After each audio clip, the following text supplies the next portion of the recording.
नमस्कार।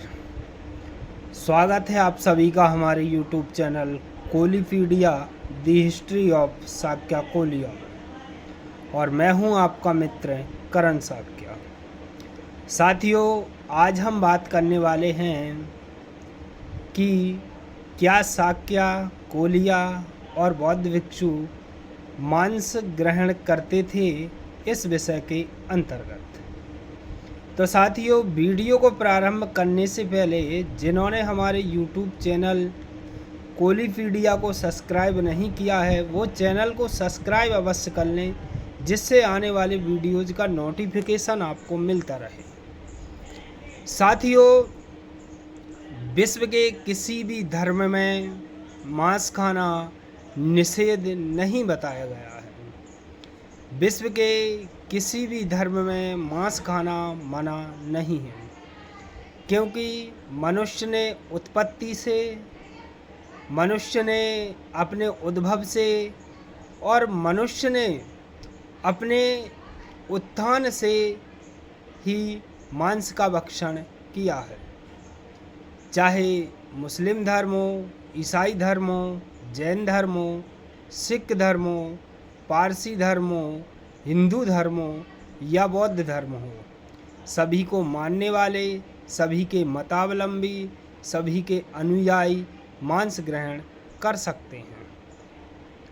तो दोस्तों, जैसा कि हमें पहला तथ्य बौद्ध धर्म के संबंध में प्राप्त होता है, वो यह है कि शाक्यों तथा कोलियों द्वारा रोहिणी नदी के तट पर प्रतिवर्ष राज्य की खुशहाली तथा राज्य की समृद्धि के लिए सामूहिक रूप से देवकाली नामक स्थान पर पशु बलि दी जाती थी। ये पशु बलि शाक्यों तथा कोलियों द्वारा संयुक्त रूप से दी जाती थी। इसी पशु बलि को सिद्धार्थ गौतम ने शाक्यों तथा कोलियों को जीवन का महत्व, प्राणी मात्र के प्रति दया तथा जीवन के मोह और बलिदान की व्यर्थता को समझाकर उसके संबंध में उपदेश देकर बंद करवाया था।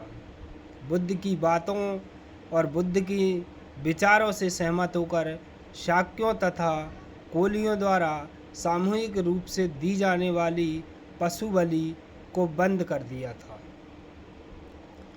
दूसरा तथ्य ये प्राप्त होता है साथियों कि सांसारिक जीवन के प्रति सिद्धार्थ को आकर्षित करने तथा उनका आकर्षण बढ़ाने के लिए सभी राजकुमारों के साथ सिद्धार्थ को आखेट पर भेजा जाता था।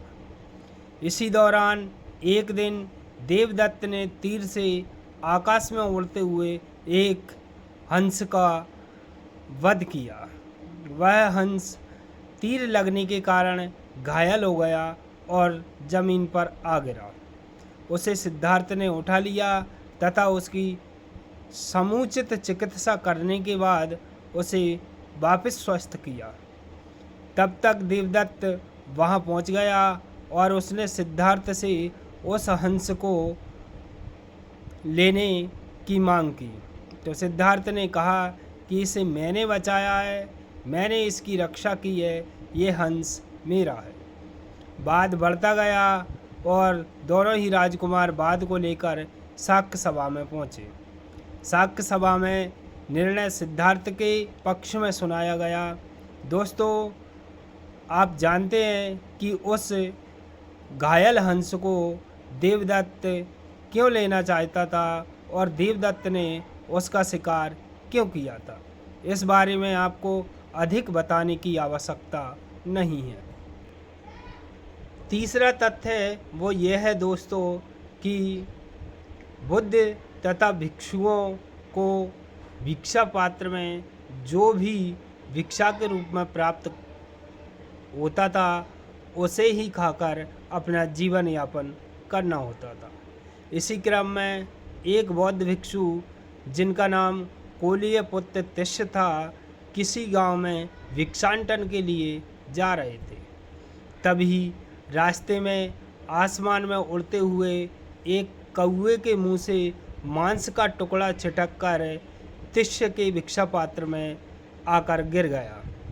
तिष्य उसे लेकर बुद्ध के पास पहुँचे और उन्होंने बुद्ध से कहा कि हे बुद्ध, मुझे भिक्षा के रूप में ये मांस का टुकड़ा प्राप्त हुआ है, क्या मैं इसे भोजन के रूप में ग्रहण कर सकता हूँ?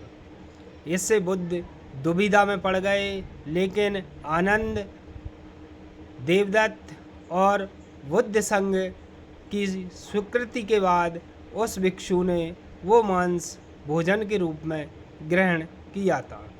साथ ही उसी समय भिक्षु संघ में मांस खाना स्वीकृत कर दिया गया तथा सभी भिक्षुओं के समक्ष 3 शर्तें रखी गईं। पहली शर्त यह थी कि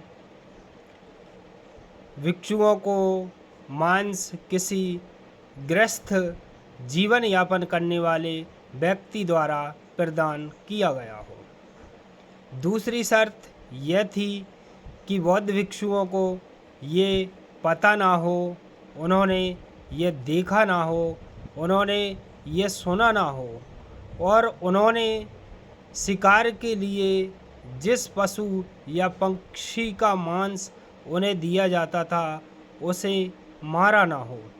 ऐसा मांस बुद्ध भिक्षुओं को खाने के लिए बुद्ध संघ में स्वीकृत था।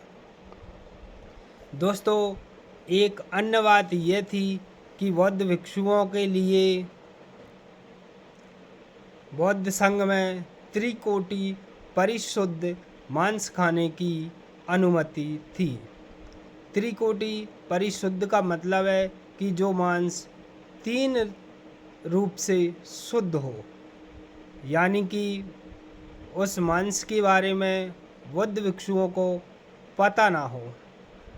उस मांस जिससे प्राप्त किया गया है उसे बुद्ध भिक्षुओं ने देखा ना हो और जो मांस जिस पशु या पक्षी का है उसे बौद्ध भिक्षुओं ने मारा ना हो।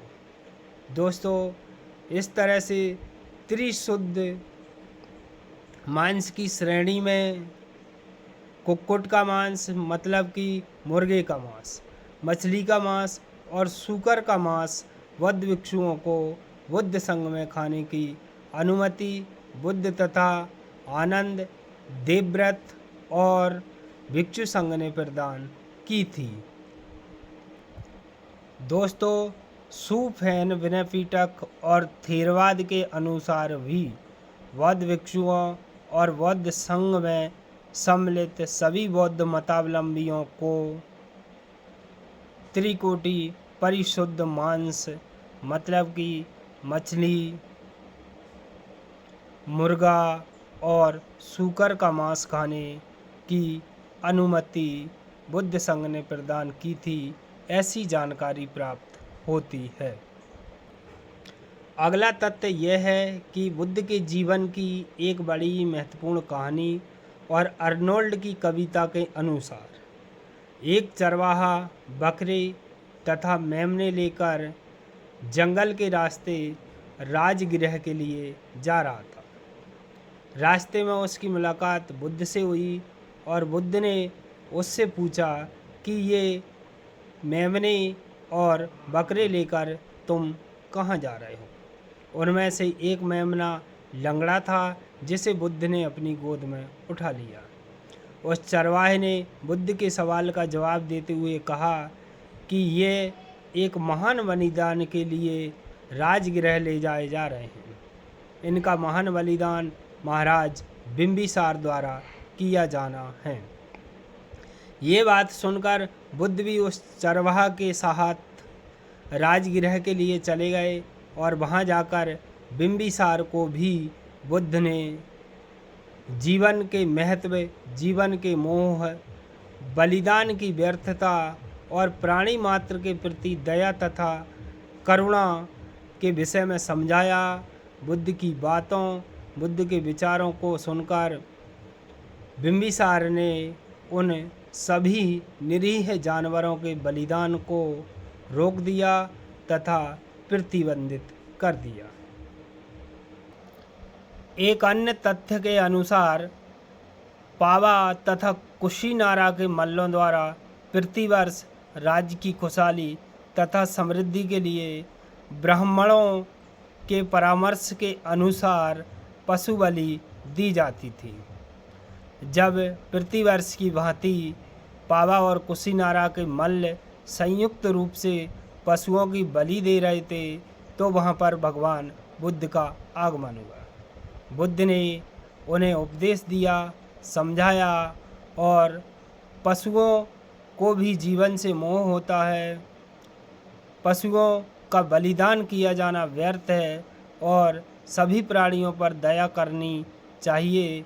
जब ये विचार बुद्ध के मल्लों द्वारा सुने गए तो उन्होंने भी पशु बलि को रोक दिया, लेकिन ब्राह्मणों ने इसका घोर विरोध किया और ब्राह्मणों के विरोध करने के बाद बुद्ध ने मल्लों से आग्रह किया कि वो पशुओं के स्थान पर बुद्ध का बलिदान दें ताकि उनके राज्य में और अधिक खुशहाली तथा समृद्धि आए। लेकिन बुद्ध के ऐसे विचार सुनकर मल्लों ने ब्राह्मणों के विरोध को दबा दिया और पावा तथा कुशीनारा में भी पशु बलि को रोक दिया। दोस्तों, एक अन्य तथ्य यह है कि पावा के कुमार पुत्र चुंद या कुमार पुत्र कुंद के यहाँ बुद्ध ने अपने जीवन का अंतिम भोजन भिक्षु संघ के साथ किया था। उसी भोजन में जंगली मशरूम के साथ कुमार पुत्र चुंद ने सूकर मद्धव यानी कि जंगली सुअर का मांस मिला दिया था, जिसे खाने के बाद बुद्ध का स्वास्थ्य गंभीर रूप से बिगड़ गया और उन्हें पेचिश तथा अतिसार की बीमारी हो गई। कुछ समय पश्चात ही बुद्ध ने अपने शरीर का त्याग कर दिया, मतलब कि उन्हें महापरिनिर्वाण की प्राप्ति हो गई। एक अन्य और अंतिम तथ्य हमें ये प्राप्त होता है सुराज संहिता के अनुसार कि जब शाक्यों तथा कोलियों पर बृहद्रका का विभत्स आक्रमण हुआ, उसके बाद शाक्य तथा कोलिया पूर्ण रूप से नष्ट हो गए, उनके राज्यों को बर्बाद कर दिया, उन्हें राज्य छोड़कर अन्यत्र जाने के लिए विवश कर दिया गया। जब वे राज्य छोड़कर जीवन यापन की तमाम सुख सुविधाओं से वंचित हो गए तो मछलियाँ पकड़कर उन्हें अग्नि पर भूनकर खाने लगे। ऐसा जानकारी तथा संदर्भ हमें सुराज संहिता से प्राप्त होता है। मित्रों, इन तमाम तथ्यों और बातों से ये स्पष्ट होता है कि बुद्ध काल में भी पशु बलि का प्रचलन था, लेकिन बुद्ध ने कई स्थानों पर उस पशु बलि को बंद करवा दिया, उस पशु बलि पर रोक लगवा दी। इन बातों से ये भी स्पष्ट होता है कि बुद्ध काल में राजवंशी परिवार शाक्य, कोली तथा मल्लाह मांस का भक्षण करते थे, यानी कि आखिर में प्राप्त मांस को अपने भोजन के रूप में ग्रहण करते थे। ये तथ्य इस बात को स्पष्ट करते हैं कि वर्तमान के भी शाक्य, कोलीय तथा मल्लाह मछली पकड़ना, आखेट खेलना और मांस भक्षण करते हैं। ये उन तमाम फर्जी दावों, मिथ्या बातों और झूठे दावों की पोल खोलता है कि शाक्य, कोली तथा मल्ल मांसाहारी होने के कारण बुद्ध या शाक्यों या कोलियों या मल्लों के वंशज नहीं हो सकते। ये सभी तथ्य बुद्ध ग्रंथों पर आधारित हैं, पूर्णतः सत्य हैं और पूर्णतः प्रमाणिक हैं। धन्यवाद सभी साथियों को। नमो बुद्धाय। बुद्धं नमामि।